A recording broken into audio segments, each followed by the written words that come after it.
With hundreds of credit cards to choose from and the year 2024 coming to an end, it may be confusing on which credit cards you should be adding to your staple setup.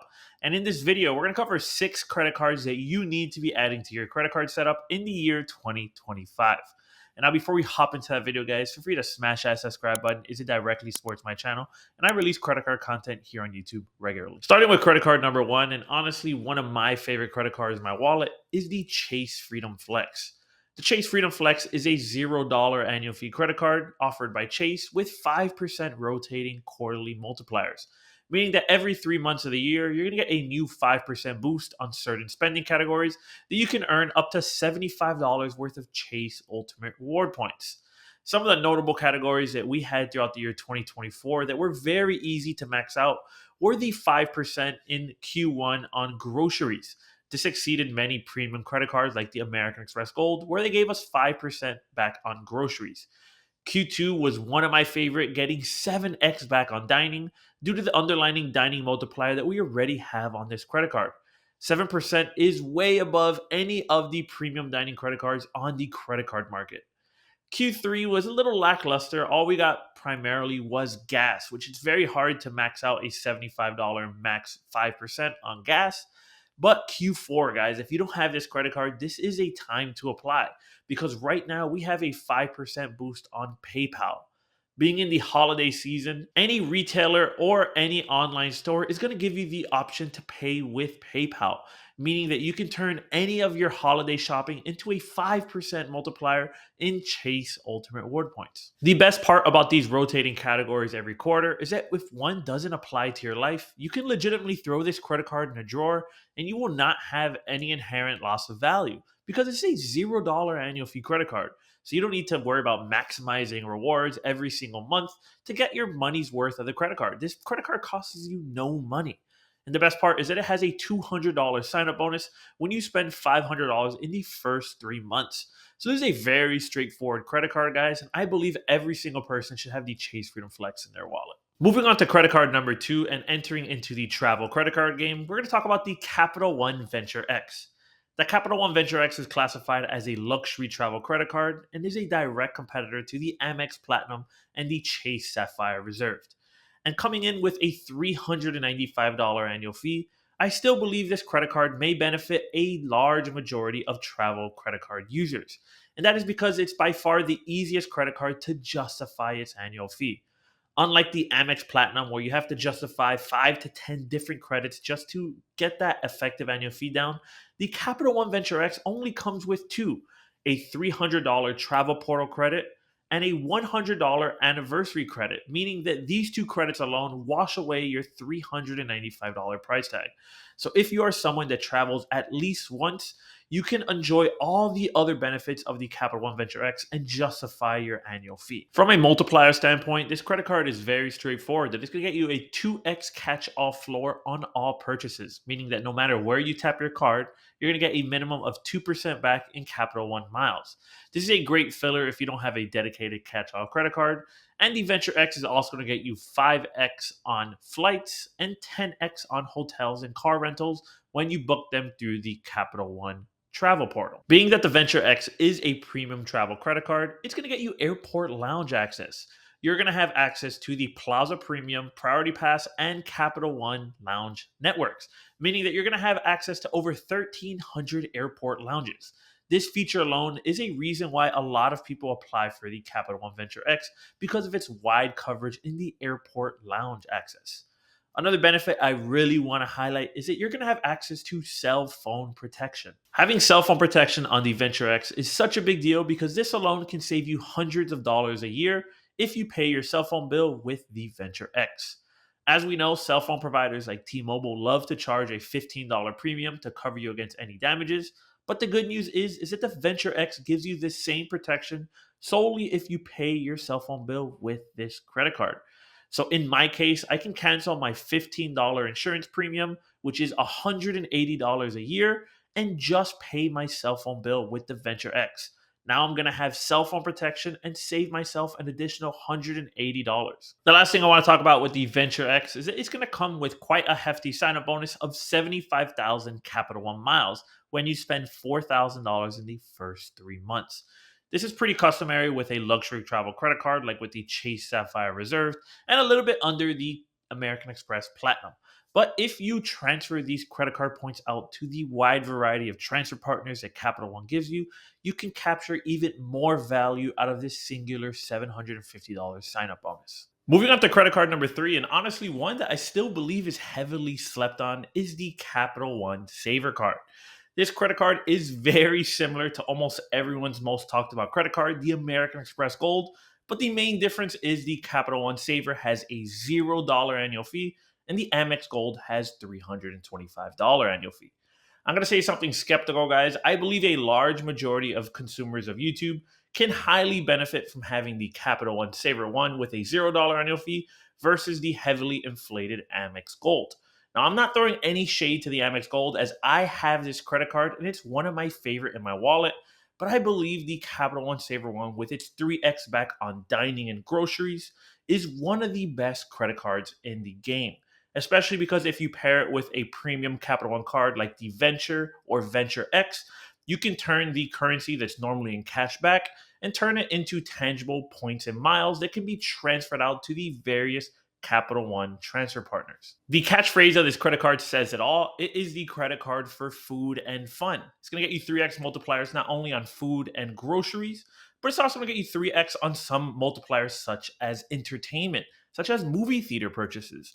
And the best part, guys, is at the time of filming this video, which is early December, is there's an elevated $250 offer when you spend the minimum area of spend on the Capital One Savor card. So if you're in the market for this credit card, now is an amazing time to add it. Moving on to credit card number four, and honestly, many credit card users' first premium travel credit card is the Chase Sapphire Preferred.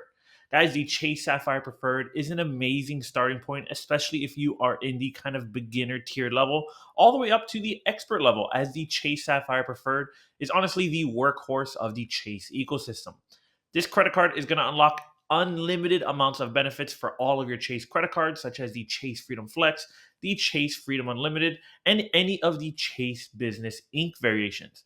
And that is because this credit card allows you to kind of pool all of your Chase credit card points and begin to transfer them out to the wide variety of Chase credit card transfer partners. The multipliers on this credit card are pretty standard for a travel credit card, such as you're going to get 3x back on dining, 2x back on travel, 5x when you make purchases to the Chase travel portal, and 1x back on miscellaneous expenses.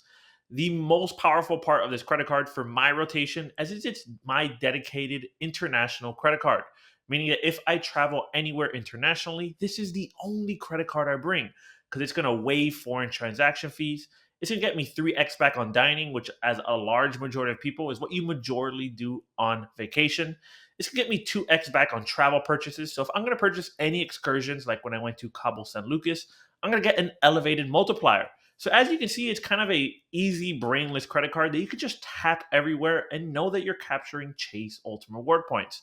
And the best part is that you have access to the powerful Chase ecosystem transfer partners, such as the World of Hyatt, where I normally plan all of my travel around because I can capture at least 2 cents per point for each of my Chase Ultimate Reward points.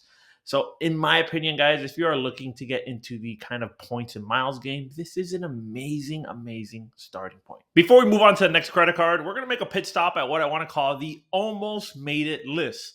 This is a credit card that I personally love, but it could not make the list because it's very niche for specific people.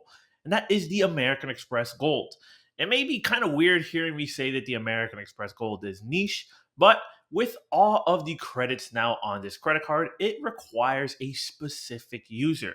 And I believe the rise in popularity for this credit card on YouTube caused a lot of people that cannot justify some of these credits to apply for this credit card, which is why we saw such an uproar as of the last kind of 3 to 4 months with this credit card and a large increase in people canceling it. The earning power of this credit card is undeniable, getting you both 4x in dining and groceries, which are some of the largest areas of spend in many individuals' spending habits.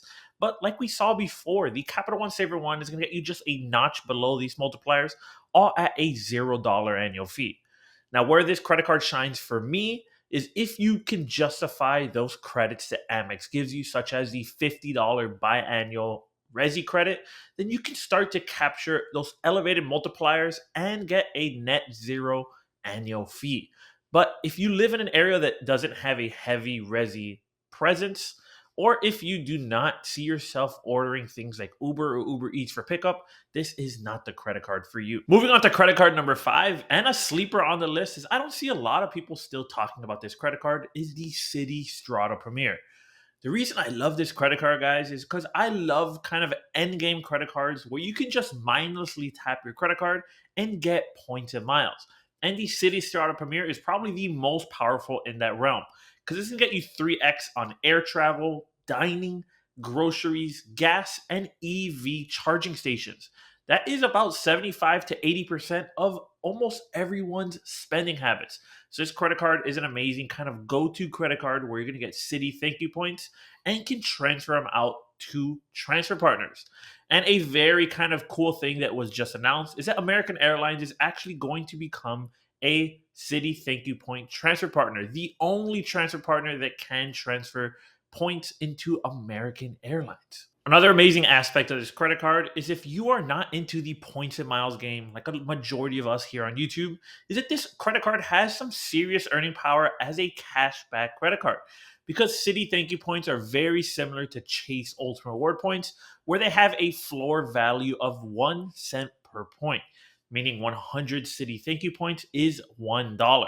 So all of these multipliers can be applied to a cashback setup and get you just as much tangible value and a higher cents per point redemption at a cashback perspective when you compare it to things like the American Express ecosystem.